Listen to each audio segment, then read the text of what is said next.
Welcome to the hardest hitting competition in the circulatory system, aortic gladiators.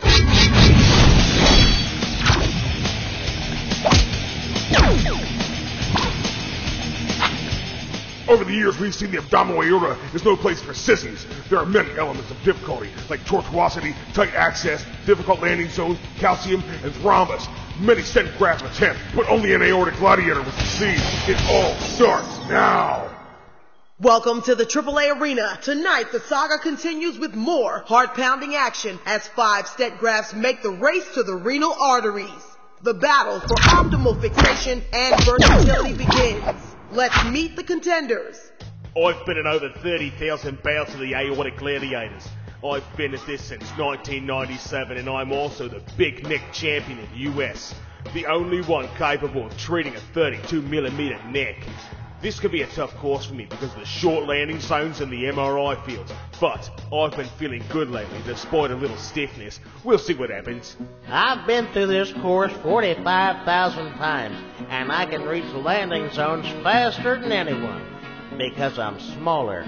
My ripcord deployment gives me the fastest draw in the West, and my new double-layer jacket is gonna make me impenetrable this time around, I think. Hello, my name is Enterlogic's PowerLink. I've only been competing for 5 years, but I'm sure I'll be able to wipe out my competition. I may not look like I'm in the best of shape, but my anatomical fixation is guaranteed to position me well. Between the two of us, we've got over 100,000 implants under our belts, so we're feeling pretty unstoppable in this race. I've done really well, OUS, and I think that the partnership I have with Anurex will kick some serious butt. Besides our track record as champions, my new hydrophilic coating will allow me to get through just about anything, and Talent, being the veteran, can span the distance with those large necks and short landing zones. We're also both MRI compatible, so we're not going to have any visibility issues. You've met the gladiators, but now let's take a look at the ass-kicking course. First, the contenders have to squeeze their way through the narrow and tortuous iliac chute. From there, they're gonna have to push their way through a gnarly calcium patch. If they get through the white and yellow stuff, they go on to battle their way in the dark across the MRI field. Once they make it to the bifurcation, they'll have to make the big reach across the aneurysm to the neck to become the champion. It all starts now! Our first contender, the Endologic's PowerLink, is off. He's making his way up the iliac, but he's already looking sluggish. He's made it through the calcium, but it looks like he's beginning to bellow. He's now fading fast as he battles his way through the MRI field. The PowerLink has made his way across the MRI field, and he's coming back into view at the bifurcation. He really looks pooped. He's just sitting down there on the bifurcation. The Endologics came to this competition with big-time boasts, but left panting. I guess this competitor is full of hot air.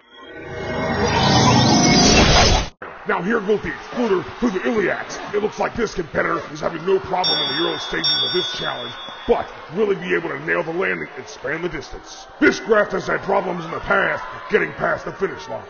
Here he is at the bifurcation. And look, he's midway across the aneurysm, but will he hit the landing zone?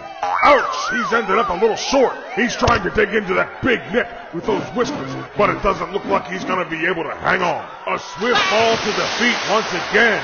The excluder comes up short. After a promising start, the excluder couldn't quite go the distance. So far, we've had 2 challengers come up short in the race to the finish. Let's see how the Cook Zenith does. The Zenith may have the edge on size, but he's had problems in the past with his stiff body and poor conformability. That stiff body isn't helping him navigate those tortuous iliacs. He's broken through the calcium, but again the Zenith is getting caught up. He's really having trouble making it through those big sharp plaques. He is now on to the MRI field, but look, there's all kinds of interference. Hulk, I'm down here on the course, and the Zenith is obliterating the image. We can't see a thing. I guess he's not MRI compatible. Layla, we've regained visual of the Zenith on the course. He's now at the bifurcation about to make his way across the aneurysm to the landing zone. It looks like he has spanned the distance and he has a hold in the landing zone. This might be the first contender to successfully achieve fixation. But wait! The Zenith appears to be slipping! Oh no! He's lost it! After a promising start to the race, the Zenith couldn't quite seal the deal. It's not endovascular repair if it doesn't stay there. Team Medtronic is ready to take the aortic challenge. There's a lot of people responsible for making this team successful, and they're here in full force to support their grafts. No problem with iliac access here. The Advantage's new hydro coating is helping the team glide through those nooks and crannies. And look at those Medtronic grafts slip effortlessly through the calcium. Nobody on this team is getting caught up in plaque today. After a record-breaking start, the Talent and Advantage are zipping through the MRI field. Look at those figure-8 radiopaques glow. This team is on fire. Here they are at the bifurcation as these grafts reach across the aneurysm and head for the landing zone. Oh, look at what's going on. The Talent has switched positions and is forging ahead of the Advantage. This looks like a winning strategy because when it comes to big and short necks, the Talent can really span the distance. Boom! The Talent is securely in the neck. Team Medtronic has conquered the tight calcified iliac, cleared the MRI field without interference, and has landed securely in the adverse neck. The Medtronic team shredded through this competition. They got it all. Anurex for vascular access and the less challenging courses, and Talent for taking on the large and short landing zones. Well, folks, that's it for another action-packed round of the Aortic Gladiators. Good night.